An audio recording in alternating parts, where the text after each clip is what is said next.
ਜਿਸ ਤਰੀਕੇ ਦੇ ਨਾਲ ਗੱਲਾਂ ਕੀਤੀਆਂ ਜਾ ਰਹੀਆਂ ਨੇ ਸ਼ਹੀਦ ਆਜ਼ਮ ਦੇ ਸੁਪਨਿਆਂ ਦਾ ਜਾਂ ਵਿਜ਼ਨ ਦਾ ਪੰਜਾਬ ਬਣਾਉਣ ਦੇ ਵਿੱਚ, ਤੁਸੀਂ ਗਰਾਊਂਡ ਲੈਵਲ 'ਤੇ ਹਰ ਚੀਜ਼ ਨੂੰ ਜਾਣਦੇ ਹੋ, ਸਮਝਦੇ ਹੋ, ਹੈ ਨਾ। ਤੁਹਾਨੂੰ ਕੀ ਲੱਗਦਾ ਕਿ ਕੀ ਸਮੱਸਿਆਵਾਂ ਆ ਸਕਦੀਆਂ ਨੇ ਉਸ ਵਿਜ਼ਨ ਨੂੰ ਲੈ ਕੇ, ਜਾਂ ਉਹ ਕਦੋਂ ਤੱਕ ਇਹ ਜਿਹੜਾ ਹੈਗਾ ਯਥਾਰਥ ਬਣ ਸਕਦਾ ਪੰਜਾਬ ਉੱਦਾਂ ਦਾ? ਲੇਕਿਨ ਕੀ ਅਸੀਂ ਜਿਨ੍ਹਾਂ ਨੂੰ ਚੁੰਨੀਆਂ ਪੱਗਾਂ ਬੰਨ੍ਹਣ ਦੀ ਗੱਲ ਕਰ ਰਹੇ ਹਾਂ ਜੀ, ਉਹਨਾਂ ਨੂੰ ਅਸੀਂ ਇਹ ਸਮਝਾਉਣ 'ਚ ਕਾਬਲ ਹੋਏ ਹਾਂ ਕਿ ਉਹ ਜਿਹੜਾ ਉਹਨਾਂ ਦਾ ਦ੍ਰਿਸ਼ਟੀ ਹੈ ਉਹ ਕੀ ਹੈ। ਜੇ ਪੱਗਾਂ ਹੀ ਬੰਨ੍ਹਣੀਆਂ ਨੇ ਤੇ ਪਹਿਲਾਂ ਚਿੱਟੀਆਂ ਵੱਜਦੀਆਂ ਸੀ, ਫਿਰ ਨੀਲੀਆਂ ਵੱਜੀਆਂ, ਹੁਣ ਫਿਰ ਬਸੰਤੀ ਵੱਜ ਗਈਆਂ, ਤੇ ਤੁਹਾਨੂੰ ਇਹ ਨਹੀਂ ਪਤਾ ਲੱਗਣਾ ਕਿ ਉਹਦੇ ਥੱਲੇ ਕੌਣ ਹੈ। ਇਸ ਪਿੰਡ ਵਿੱਚ ਪਹਿਲੀ ਵਾਰੀ ਛੂਆ-ਛਾਤ ਖਤਮ ਹੋਈ ਪ੍ਰੈਕਟੀਕਲੀ, ਕਿ ਸਾਰੇ ਬਰਾਬਰ ਨੇ। ਕਿ ਭਗਤ ਸਿੰਘ ਦੇ ਸਾਥੀਆਂ ਨੇ ਕਦੀ ਆਪਣੇ ਨਾਂ ਦੇ ਨਾਲ ਆਪਣੀ ਜਾਤ ਨਹੀਂ ਵਰਤੀ। ਜਲਿਆਂਵਾਲੇ ਬਾਗ ਦੇ ਵਿੱਚ ਅੰਗਰੇਜ਼ ਪਾਗਲ ਕਿਉਂ ਹੋਇਆ? ਕਿਉਂਕਿ ਉੱਥੇ ਇੰਨੀ ਏਕਤਾ ਬਣ ਗਈ ਲੋਕਾਂ 'ਚ, ਜਾਤਾਂ ਤੋਂ ਧਰਮਾਂ ਤੋਂ ਉੱਪਰ ਉੱਠ ਕੇ, ਕਿ ਤੁਹਾਡੀ ਰਾਮਨੌਮੀ ਜਿਹੜੀ ਹੈ ਉਹ ਸਾਂਝੀ ਮਨਾਈ ਜਾ ਰਹੀ। ਬਾਬਾ ਸਾਹਿਬ ਅੰਬੇਦਕਰ ਨੇ ਭਗਤ ਸਿੰਘ ਉਹਨਾਂ ਦੀ ਸ਼ਹਾਦਤ 'ਤੇ ਇੱਕ ਐਡੀਟੋਰੀਅਲ ਲਿਖਿਆ, ਔਰ ਬੜੀ ਕਮਾਲ ਦੀ ਸਮਝ ਹੈ ਜੋ ਭਗਤ ਸਿੰਘ ਕਹਿ ਰਹੇ ਨੇ। ਉਹ ਕਹਿੰਦੇ ਵੀ ਇਹ 3 ਬੰਦਿਆਂ ਨੂੰ ਦੀ ਮਤਲਬ ਬਲੀ ਦਿੱਤੀ ਗਈ ਹੈ, ਕਿਉਂਕਿ ਲੇਬਰ ਪਾਰਟੀ ਦੀ ਸਰਕਾਰ ਹੈ ਇੰਗਲੈਂਡ, ਉਹ ਕੰਜ਼ਰਵੇਟਿਵਸ ਨੂੰ ਖੁਸ਼ ਕਰਨ ਲਈ ਇਹਨਾਂ ਦੀ ਬਲੀ ਦੇ ਰਹੇ। ਇਸੇ ਪਿੰਡ ਵਿੱਚ ਕੁੜੀਆਂ ਨੂੰ ਜੀਣ ਦਾ ਹੱਕ ਮਿਲਿਆ ਹੈ, ਮੇਰੇ ਮਦਰ ਨੂੰ ਮਿਲਿਆ, ਜਿਹਦਾ ਆਪਾਂ ਪਹਿਲਾਂ ਗੱਲ ਕਰ ਰਹੇ। ਪੰਜਾਬ ਨੂੰ ਤੁਸੀਂ ਉਸ ਜਗ੍ਹਾ ਤੋਂ ਬਾਹਰ ਕੱਢਣਾ ਹੈ ਜੀ ਜਿੱਥੇ ਉਹ ਗਰਕ ਚੁੱਕਾ। ਖਰ ਜੇ ਆਪਾਂ ਗੱਲ ਕਰੀਏ ਤੇ ਉਹਨਾਂ ਦੀ ਵਿਜ਼ਨ ਕੀ ਸੀ, ਕਿਸ ਤਰੀਕੇ ਦਾ ਉਹ ਭਾਰਤ ਜਿਹੜਾ ਉਹ ਸਿਰਜਣਾ ਚਾਹੁੰਦੇ ਸਨ? ਤੁਹਾਡੇ ਕੋਲ 5 ਸਾਲ ਵਾਸਤੇ ਜੇ ਤੁਸੀਂ ਇਹਨੂੰ ਕਰ ਜਾਓਗੇ, ਜਿਹੜਾ ਇਤਿਹਾਸਕ ਜ਼ਿੰਮੇਵਾਰੀ ਕਿ ਲੋਕਾਂ 'ਚ ਪੋਟੈਂਸ਼ੀਅਲ ਹੈ, ਤੁਹਾਡੇ ਪਿੰਡਾਂ 'ਚ ਮਤਲਬ ਪੜ੍ਹੇ ਲਿਖੇ ਬੱਚੀਆਂ ਬੱਚੇ ਹੈਗੇ ਨੇ, ਉਹਨਾਂ ਨੂੰ ਕਹੋ ਕਿ ਵੀ ਬਾਹਰੋਂ ਕੁਝ ਨਹੀਂ ਲੱਭਣਾ, ਉਹ ਵੀ ਵਾਪਸ ਆ ਰਹੇ। ਸਤਿ ਸ਼੍ਰੀ ਅਕਾਲ, ਆਦਾਬ, ਨਮਸਕਾਰ। ਮੈਂ ਹਾਂ ਵਰਿੰਦਰ ਤੇ ਤੁਸੀਂ ਦੇਖ ਰਹੇ ਹੋ ਹਕੀਕਤ ਟੀਵੀ ਪੰਜਾਬੀ। ਪੰਜਾਬ ਦੇ ਮੁੱਖ ਮੰਤਰੀ ਬਣਨ ਜਾ ਰਹੇ ਭਗਵੰਤ ਮਾਨ 16 ਮਾਰਚ ਨੂੰ ਰਾਜ ਭਵਨ ਦੀ ਥਾਂ ਤੇ ਸ਼ਹੀਦ ਆਜ਼ਮ ਭਗਤ ਸਿੰਘ ਦੀ ਧਰਤੀ ਖਟਕੜ ਕਲਾਂ ਵਿਖੇ ਸਹੁੰ ਚੁੱਕਣਗੇ। ਉਹਨਾਂ ਦਾ ਕਹਿਣਾ ਹੈ ਕਿ ਉਹ ਪੰਜਾਬ ਨੂੰ ਹੁਣ ਸ਼ਹੀਦ ਆਜ਼ਮ ਦੇ ਸੁਪਨਿਆਂ ਦਾ, ਉਹਨਾਂ ਦੀ ਵਿਜ਼ਨ ਦਾ ਪੰਜਾਬ ਬਣਾਉਣਗੇ। ਆਖਿਰ ਸ਼ਹੀਦ ਆਜ਼ਮ ਦੇ ਸੁਪਨਿਆਂ ਦਾ, ਉਹਨਾਂ ਦਾ ਵਿਜ਼ਨ ਕੀ ਸੀ? ਕਿਸ ਤਰ੍ਹਾਂ ਦਾ ਉਹ ਭਾਰਤ ਸਿਰਜਣਾ ਚਾਹੁੰਦੇ ਸਨ? ਕੀ ਸੀ ਉਹਨਾਂ ਦਾ ਸੁਪਨਾ? ਇਸ ਮੁਤਲਕ ਗੱਲਬਾਤ ਕਰਨ ਦੇ ਲਈ ਸਾਡੇ ਨਾਲ ਸਾਡੇ ਸਟੂਡੀਓ ਦੇ ਵਿੱਚ ਮੌਜੂਦ ਨੇ ਸ਼ਹੀਦ ਆਜ਼ਮ ਸਰਦਾਰ ਭਗਤ ਸਿੰਘ ਦੇ ਭਾਣਜੇ ਜਗਮੋਹਨ ਸਿੰਘ ਜੀ। ਜਗਮੋਹਨ ਜੀ, ਸਭ ਤੋਂ ਪਹਿਲਾਂ ਹਕੀਕਤ ਟੀਵੀ ਪੰਜਾਬੀ 'ਤੇ ਤੁਹਾਡਾ ਬਹੁਤ-ਬਹੁਤ ਸਵਾਗਤ ਹੈ। ਤੁਹਾਡੇ ਸਾਰੇ ਸਰੋਤਿਆਂ ਨੂੰ ਮੇਰੀ ਆਦਾਬ, ਨਮਸਕਾਰ, ਸਤਿ ਸ੍ਰੀ ਅਕਾਲ ਜੀ, ਤੁਹਾਡਾ ਧੰਨਵਾਦ। ਅੱਛਾ ਜਗਮੋਹਨ ਜੀ, ਸਭ ਤੋਂ ਪਹਿਲਾਂ ਤੇ ਮੈਂ ਤੁਹਾਡੇ ਪਰਿਵਾਰਕ ਪਿਛੋਕੜ ਬਾਰੇ ਜਾਣਨਾ ਚਾਹਾਂਗਾ। ਮਤਲਬ ਕਿ ਜੇ ਤੁਹਾਡੇ ਪਰਿਵਾਰਕ ਪਿਛੋਕੜ ਬਾਰੇ ਦੀ ਗੱਲ ਕਰੀਏ ਤੇ ਮਤਲਬ ਤੁਹਾਡੇ ਮਾਤਾ ਜੀ ਜਿਹੜੇ ਸ਼ਹੀਦ ਆਜ਼ਮ ਦੇ ਭੈਣ ਸੀ, ਸਕੇ ਭੈਣ ਸੀਗੇ, ਉਹ ਕਿੰਨਵੇਂ ਨੰਬਰ ਤੇ ਸੀ ਪਰਿਵਾਰਕ ਲੜੀ 'ਚ? ਮਤਲਬ ਕਿ ਭਗਤ ਸਿੰਘ ਉਹਨਾਂ ਤੋਂ ਬਾਅਦ 3 ਸਾਲ ਛੋਟੇ ਮਤਲਬ ਬੀਬੀ ਅਮਰ ਕੌਰ ਉਹਨਾਂ ਦਾ ਨਾਮ ਸੀ, ਉਹ ਸੀਗੇ। ਔਰ ਜਦੋਂ ਜਨਮੇ ਤੇ ਉਦੋਂ ਉਹਨਾਂ ਨੂੰ ਜੀਣ ਦਾ ਹੱਕ ਦਿੱਤਾ ਉਹਨਾਂ ਦੇ ਬਾਬਾ ਜੀ ਨੇ, ਕਿਉਂਕਿ ਉਹੀ ਸਾਬ ਮਹੀਨਾ ਹੈ ਜਦੋਂ ਉਹਨਾਂ ਦੇ ਚਾਚਾ ਜੀ ਸਤਸਵਰਨ ਸਿੰਘ ਸ਼ਹੀਦ ਹੋ ਰਹੇ ਸੀ। ਔਰ ਇਹਦੇ ਵਿੱਚ ਵੀ ਕਿ ਬਾਬਾ ਜੀ ਨੇ ਅਮਰ ਨਾਂ ਦਿੱਤਾ ਵੀ ਨੌਜਵਾਨ ਮੁੰਡਾ 23 ਸਾਲ ਦਾ ਸ਼ਹੀਦ ਹੋ ਰਿਹਾ। ਔਰ ਕੁੜੀ ਨੂੰ, ਕਿਉਂਕਿ ਉਦੋਂ ਵੀ ਜਿਹੜੇ ਮਤਲਬ ਜਗੀਰੀ ਵੈਲਿਊ ਵਾਲੇ ਸੀ, ਜਿਹੜੇ ਅੰਗਰੇਜ਼ ਪ੍ਰਸਤ ਸੀ, ਉਹਨਾਂ ਦੇ ਘਰਾਂ 'ਚ ਕੁੜੀਆਂ ਬਚਦੀਆਂ ਨਹੀਂ ਸੀ। ਤੇ ਉਹ ਮੈਂ ਕਿਹਾ ਅਮਰ ਨਾਂ ਜਿਹੜਾ ਹੈ ਉਹਦਾ ਸਿੰਬਲ ਹੈ ਕਿ ਲਾਈਫ ਇਜ਼ ਇਮੋਰਟਲ। ਤੋ ਉਹਦੇ 'ਚ ਮਤਲਬ ਉਹ ਭਗਤ ਸਿੰਘ ਉਹਨਾਂ ਤੋਂ 3 ਸਾਲ ਛੋਟੇ ਸੀ, ਤੋ ਸਾਰਾ ਬਚਪਨ ਤੋਂ ਲੈ ਕੇ ਅਖੀਰ ਤੱਕ ਮਤਲਬ ਜਿਹੜਾ ਬਹੁਤ ਸਾਂਝ ਹੁੰਦੀ ਨਾ ਭੈਣ ਭਰਾ ਦੀ, ਉਹ ਜ਼ਿਆਦਾ ਉਹਨਾਂ ਦੀ ਰਹੀ ਜੀ। ਸੋ ਇੱਕ ਪੰਜਾਬ ਦੇ ਵਿੱਚ ਪਹਿਲੀ ਵਾਰ ਇੱਦਾਂ ਹੋ ਰਿਹਾ ਹੈ ਕਿ ਕੋਈ ਮੁੱਖ ਮੰਤਰੀ ਰਾਜ ਭਵਨ ਦੀ ਥਾਂ ਤੇ ਸ਼ਹੀਦ ਆਜ਼ਮ ਦੀ ਧਰਤੀ ਦੇ ਉੱਤੇ ਸਹੁੰ ਚੁੱਕ ਸਮਾਗਮ ਜਿਹੜਾ ਉਹ ਕਰਾਉਣ ਜਾ ਰਹੇ ਨੇ। ਸੋ ਬੜੀ ਖੁਸ਼ੀ ਦੀ ਗੱਲ ਵੀ ਹੈ। ਔਰ ਇਹਦੇ ਵਿੱਚ ਉਹਨਾਂ ਨੇ ਸੁਨੇਹਾ ਵੀ ਦਿੱਤਾ ਹੈ ਕਿ ਜਿੰਨੇ ਵੀ ਨੌਜਵਾਨ ਨੇ, ਚਾਹੇ ਉਹ ਬਜ਼ੁਰਗ ਨੇ, ਬੀਬੀਆਂ ਨੇ, ਜਿਹੜੇ ਨੌਜਵਾਨ ਨੇ, ਬਜ਼ੁਰਗ ਨੇ, ਉਹ ਆਪਣੇ ਬਸੰਤੀ ਰੰਗ ਦੀਆਂ ਪੱਗਾਂ ਬੰਨ੍ਹ ਕੇ ਆਉਣ, ਬੀਬੀਆਂ ਦੁਪੱਟੇ ਲੈ ਕੇ ਆਉਣ ਬਸੰਤੀ ਰੰਗ ਦੀਆਂ, ਹੈ ਨਾ। ਅਤੇ ਪੂਰਾ ਜਿਹੜਾ ਖਟਕੜ ਕਲਾਂ ਦਾ ਮਾਹੌਲ ਹੈ ਉਹ ਬਸੰਤੀ ਰੰਗ 'ਚ ਰੰਗਣ ਨੂੰ ਦੇਖਣ ਨੂੰ ਮਿਲੂਗਾ 16 ਮਾਰਚ ਨੂੰ। ਕੀ ਕਹਿਣਾ ਇਸ ਮੁਤਲਕ ਤੁਹਾਡਾ? ਦੇਖੋ, ਮੈਂ ਸਮਝਦਾ ਇਹ ਇਤਿਹਾਸ ਵਿੱਚ ਸ਼ੁਭ ਸ਼ਗਨ ਹੈ ਜੀ, ਕਿ ਪਹਿਲੀ ਵਾਰੀ ਤੁਸੀਂ ਮਤਲਬ ਧਾਰਮਿਕ ਸਵਾਲਾਂ ਤੋਂ ਉੱਠ ਕੇ ਦੋ ਉਹ ਪ੍ਰਤਿਭਾਵਾਂ ਨੂੰ ਚੁਣ ਰਹੇ ਹੋ ਜਿਨ੍ਹਾਂ ਦੇ ਕੋਲ ਇੱਕ ਭਾਰਤ ਦਾ ਭਵਿੱਖ ਕਿਹੋ ਜਿਹਾ ਹੋਵੇ ਉਹਦਾ ਵਿਜ਼ਨ ਹੈ, ਉਹਦੀ ਦ੍ਰਿਸ਼ਟੀ ਹੈ ਜੀ। ਮਤਲਬ ਇਸੇ ਕਰਕੇ ਮੈਂ ਕਹਿੰਦਾ ਉਹਨੂੰ ਸੁਪਨੇ ਨਹੀਂ ਹੈ ਜੀ। ਉਹਨਾਂ ਨੇ ਤੇ ਉਹ ਜਦੋਂ ਭਗਤ ਸਿੰਘ ਕਹਿੰਦੇ ਮੈਂ ਯਥਾਰਥਵਾਦੀ ਹਾਂ ਜੀ, ਮਤਲਬ ਯਥਾਰਥ ਦਾ ਸੁਪਨਾ ਨਹੀਂ ਹੁੰਦਾ, ਯਥਾਰਥ ਦਾ ਜਿਹੜਾ ਹੈ ਉਹਦਾ ਮਤਲਬ ਇੱਕ ਵਿਜ਼ਨ ਹੁੰਦਾ। ਤੋ ਇਹ ਪੋਜ਼ਿਟਿਵ ਹੈ। ਲੇਕਿਨ ਕੀ ਅਸੀਂ ਜਿਨ੍ਹਾਂ ਨੂੰ ਚੁੰਨੀਆਂ ਪੱਗਾਂ ਬੰਨ੍ਹਣ ਦੀ ਗੱਲ ਕਰ ਰਹੇ ਹਾਂ ਜੀ, ਉਹਨਾਂ ਨੂੰ ਅਸੀਂ ਇਹ ਸਮਝਾਉਣ 'ਚ ਕਾਬਲ ਹੋਏ ਹਾਂ ਕਿ ਉਹ ਜਿਹੜਾ ਉਹਨਾਂ ਦੀ ਦ੍ਰਿਸ਼ਟੀ ਹੈ ਉਹ ਕੀ ਹੈ ਔਰ ਉਹਦੇ 'ਚ ਉਹਨਾਂ ਦਾ ਰੋਲ ਕੀ ਹੋਏਗਾ ਜੀ। ਤੋ ਇਸ ਕਰਕੇ ਮਤਲਬ ਪਰ ਦੂਜੇ ਬੰਨੇ ਹੈਗਾ ਕਿ ਤੁਸੀਂ ਆਪਣੇ ਆਪ ਨੂੰ ਕਮਿਟ ਕਰ ਰਹੇ ਹੋ, ਕਿਉਂਕਿ ਜਦੋਂ ਲੋਕਾਂ ਨੂੰ ਪਤਾ ਲੱਗਣਾ ਹੈ ਔਰ ਲੱਗ ਰਿਹਾ ਕਿ ਲੋਕੀ ਜਾਣਦੇ ਨੇ।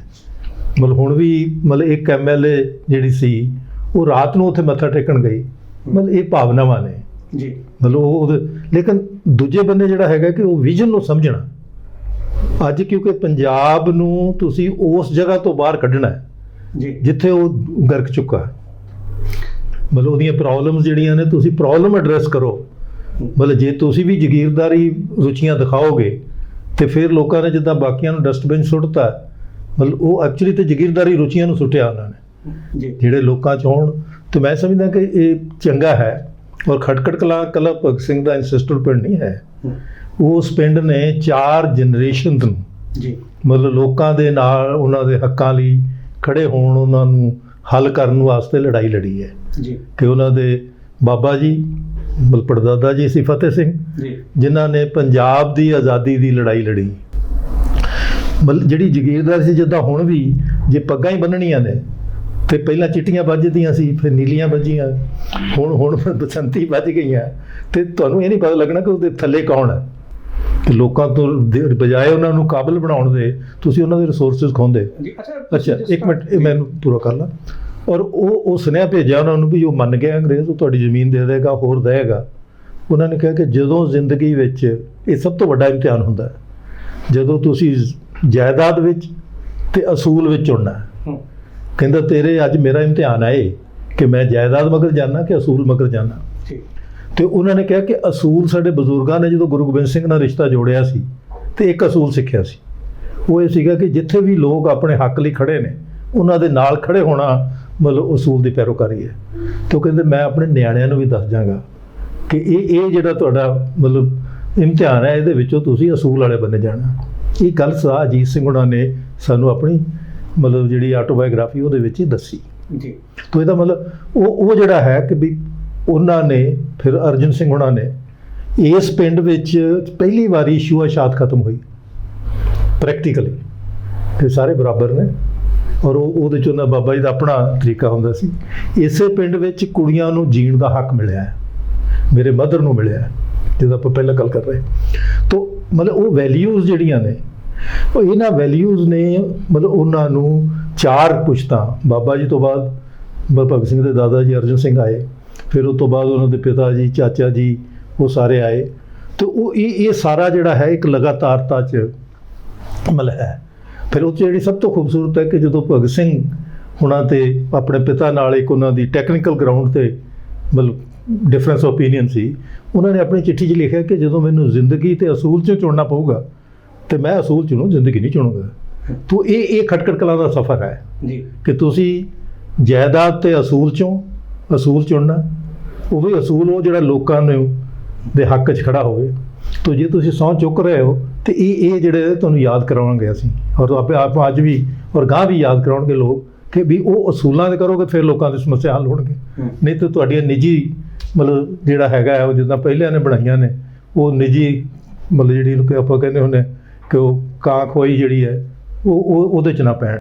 ਅੱਛਾ, ਅਕਸਰ ਸਿਆਸੀ ਲੋਕਾਂ ਨੂੰ ਇਹ ਸੁਣਦੇ ਮਿਲਿਆ ਜਦੋਂ 26 ਜਨਵਰੀ ਜਾਂ 15 ਅਗਸਤ ਦੇ ਦਿਨ ਆਉਂਦੇ ਨੇ ਤੇ ਸਿਆਸੀ ਲੋਕ ਆਪਾਂ ਦੇਖਿਆ ਕਿ ਆਪਣੇ ਸ਼ਹੀਦ ਆਜ਼ਮ ਭਗਤ ਸਿੰਘ ਦੇ ਜਿਹੜੇ ਗਾਣੇ ਸ਼ਹੀਦੀ ਦੇ ਲਾਉਂਦੇ ਨੇ ਸਪੀਕਰਾਂ ਦੇ ਉੱਤੇ ਔਰ ਉਹਨਾਂ ਦੀਆਂ ਗੱਲਾਂ ਕਰਦੇ ਨੇ।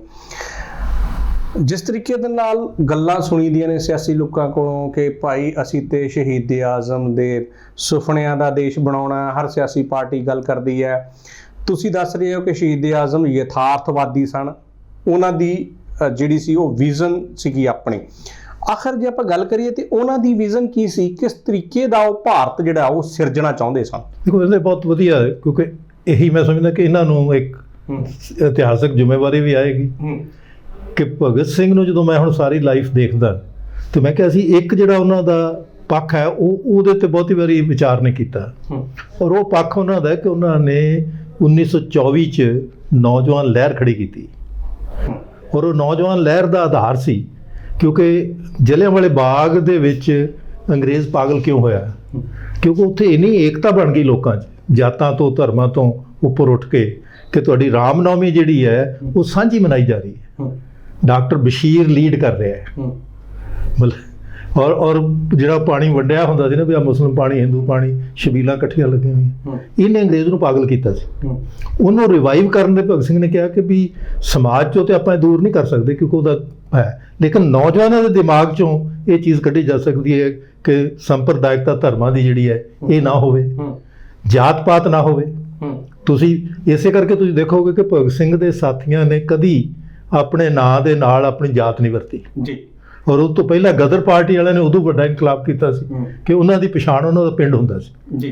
ਤੁਸੀਂ ਕਿਸੇ ਵੀ ਗਦਰ ਪਾਰਟੀ ਦੇ ਵਿੱਚ ਮਤਲਬ ਉਹਦੀ ਜਾਤ ਨਹੀਂ ਜਾਣਦੇ, ਲੇਕਿਨ ਉਹ ਪਿੰਡ ਅੰਗਰੇਜ਼ ਜਾਤਾਂ ਲਿਆਉਂਦਾ ਬਾਅਦ ਵਿੱਚ। ਤੋ ਇਸ ਕਰਕੇ ਭਗਤ ਸਿੰਘ ਦਾ ਜਿਹੜਾ ਵਿਜ਼ਨ ਇਹ ਸੀ ਕਿ ਵੀ ਪਹਿਲਾਂ ਆਪਾਂ ਨੌਜਵਾਨਾਂ ਨੂੰ ਤਿਆਰ ਕਰੀਏ, ਜੇ ਨੌਜਵਾਨ ਤਿਆਰ ਹੋ ਜਾਣਗੇ ਫਿਰ ਸਮਾਜ ਨੂੰ ਤੁਸੀਂ ਹਿੱਸਾ ਕਰ ਸਕਦੇ। ਚੌਥੀ ਗੱਲ ਉਹਨਾਂ ਨੇ ਕਹੀ ਵੀ ਜਿਹੜੀ ਮਤਲਬ ਰੂਸ, ਕਿਉਂਕਿ ਉਦੋਂ ਬੜੀ ਵੱਡੀ ਕਾਮਯਾਬੀ ਸੀ, ਉਹਨਾਂ ਦੀ ਡਾਇਰੀ 'ਚ ਲਿਖਿਆ ਹੋਇਆ ਕਿ ਰੂਸ ਦਾ ਤਜਰਬਾ 10 ਸਾਲ ਦਾ, ਕਿ ਉਹਨਾਂ ਨੇ ਲੋਕਾਂ ਦੀ ਭੁੱਖਮਰੀ ਤੋਂ ਉਹਨਾਂ ਨੂੰ ਬਰੀ ਕੀਤਾ, ਉਹਨਾਂ ਨੂੰ ਪੜ੍ਹਾਈ ਐਜੂਕੇਸ਼ਨ 'ਤੇ ਦਿੱਤਾ।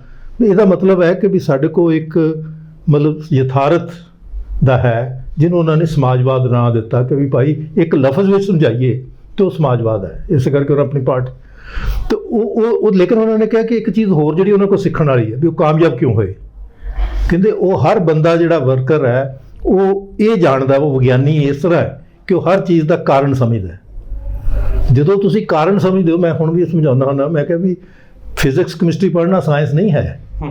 ਜੇ ਤੁਸੀਂ ਇਹ ਸਮਝ ਲਿਆ ਕਿ ਹਰ ਚੀਜ਼ ਜਿਹੜੀ ਆਪਣੇ ਆਲੇ ਦੁਆਲੇ ਹੋ ਰਹੀ ਹੈ ਉਹਦਾ ਆਪਾਂ ਕਾਰਨ ਸਮਝ ਲਈਏ ਤੇ ਫਿਰ ਆਪਾਂ ਵਿਗਿਆਨੀ ਹਾਂ। ਮਤਲਬ ਇਹ ਜਿਹੜਾ ਉਹ ਸਵਾਲ ਕਰਕੇ ਤੁਸੀਂ ਉਹਦਾ ਜਵਾਬ ਲੱਭਦੇ।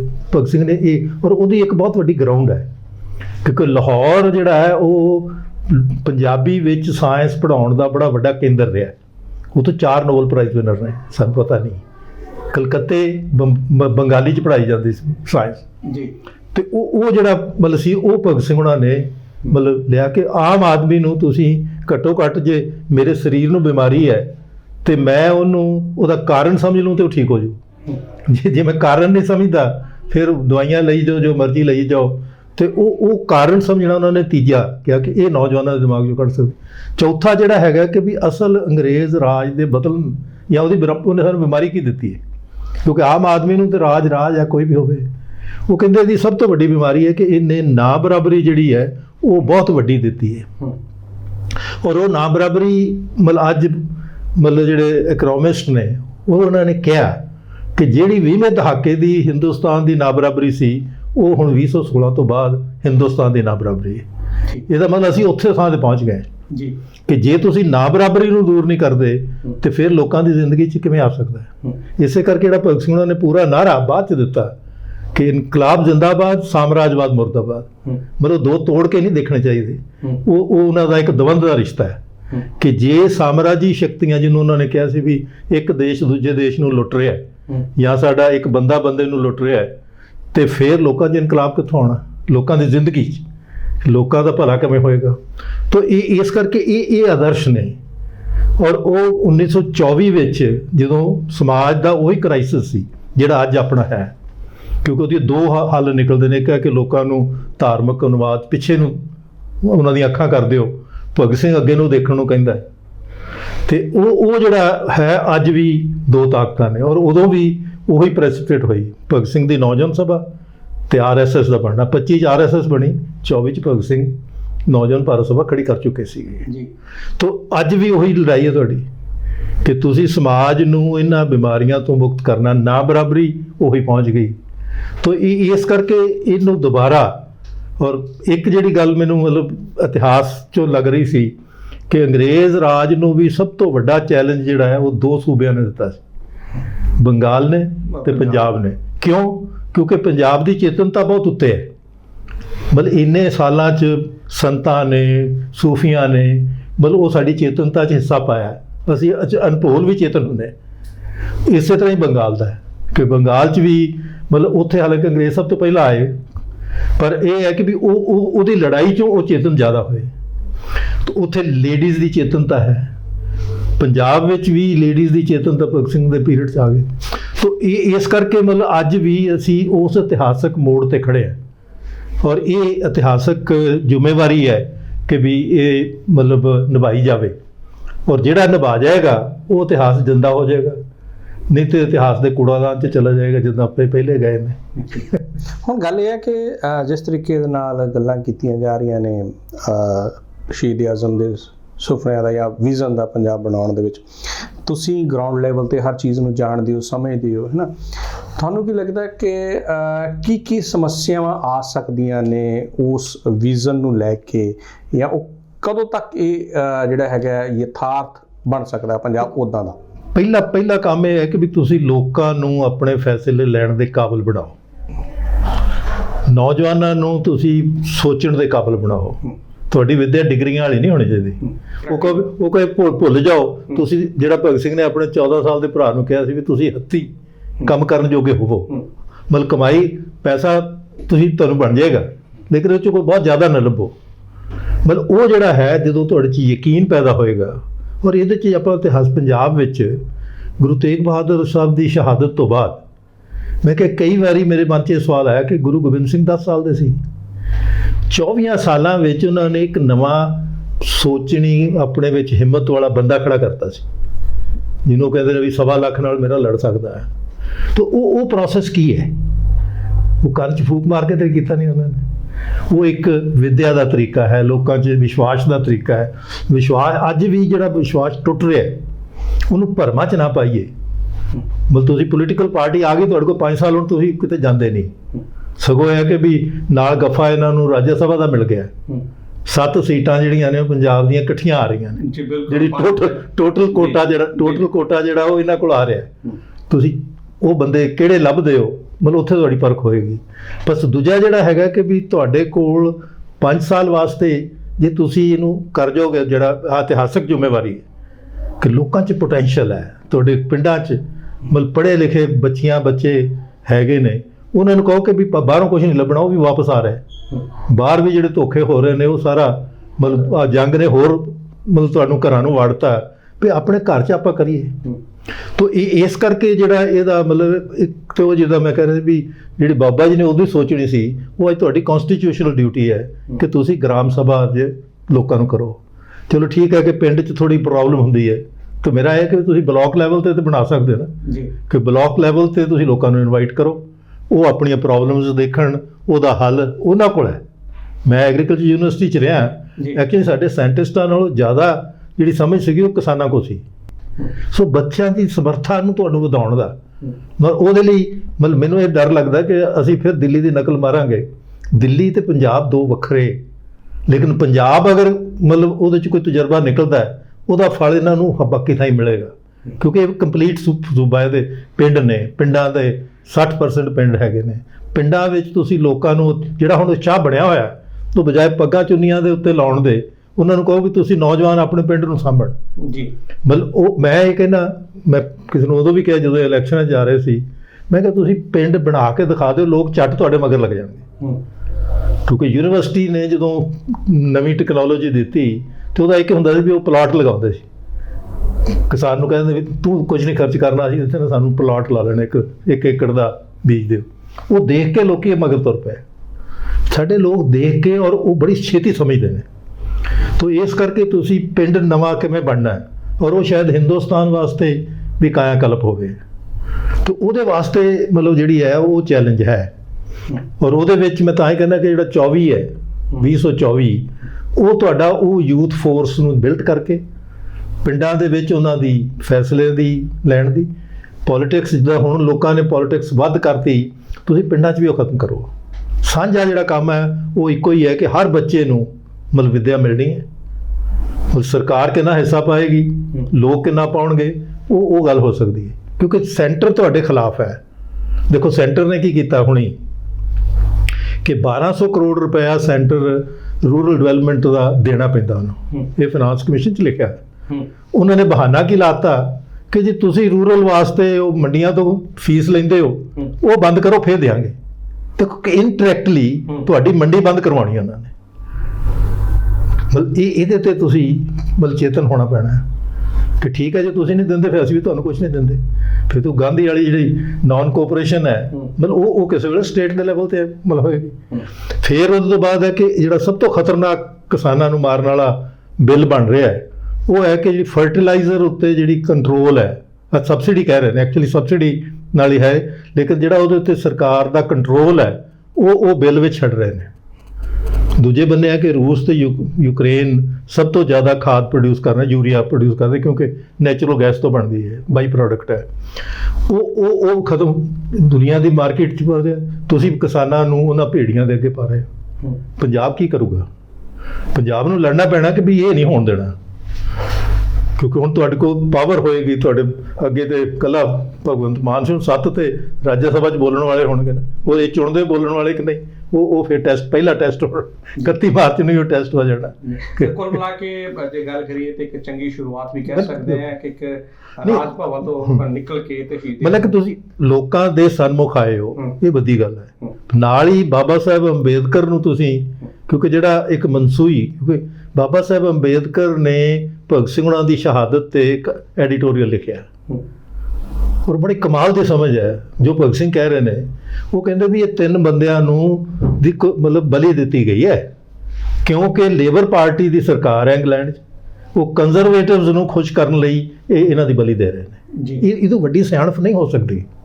ਦੂਜੇ ਬੰਨੇ ਹੈ ਕਿ ਬਾਬਾ ਸਾਹਿਬ ਅੰਬੇਦਕਰ ਨੇ ਆਪਣੀ ਪੂਰੀ ਜਿਹੜੀ ਦੁਨੀਆ 'ਚ ਸਭ ਤੋਂ ਵੱਧ ਪੜ੍ਹੇ ਲਿਖੇ ਬੰਦੇ ਸੀ ਹਿੰਦੁਸਤਾਨ 'ਚ ਨਹੀਂ ਦੁਨੀਆ 'ਚ, ਕਿਉਂਕਿ 2 DSCs ਮਤਲਬ ਫਾਈਨਾਂਸ ਵੀ ਪੜ੍ਹਿਆ ਉਹਨਾਂ, ਲਾ ਵੀ ਪੜ੍ਹਿਆ। ਇਹ ਏਡੀ ਵੱਡੀ ਪਰਸਨੈਲਿਟੀ ਤੁਹਾਡੇ ਕੋਲ, ਉੱਥੋਂ ਨਿਕਲ ਕੇ ਕਿ ਬੰਦਾ ਜਾ ਸਕਦਾ ਉੱਥੋਂ ਤੱਕ, ਇੱਕ ਇਹ ਸੰਭਾਵਨਾ ਕਿ ਤੁਸੀਂ ਅੱਜ ਉਹ ਉਹਨਾਂ ਨੂੰ ਮੌਕਾ ਦਿਓ ਜਿਹੜਾ ਉਹਨਾਂ ਦਾ ਨਾਅਰਾ ਸੀ ਕਿ ਮਤਲਬ ਐਜੂਕੇਟ, ਆਰਗੇਨਾਈਜ਼, ਫਿਰ ਐਜੀਟੇਟ।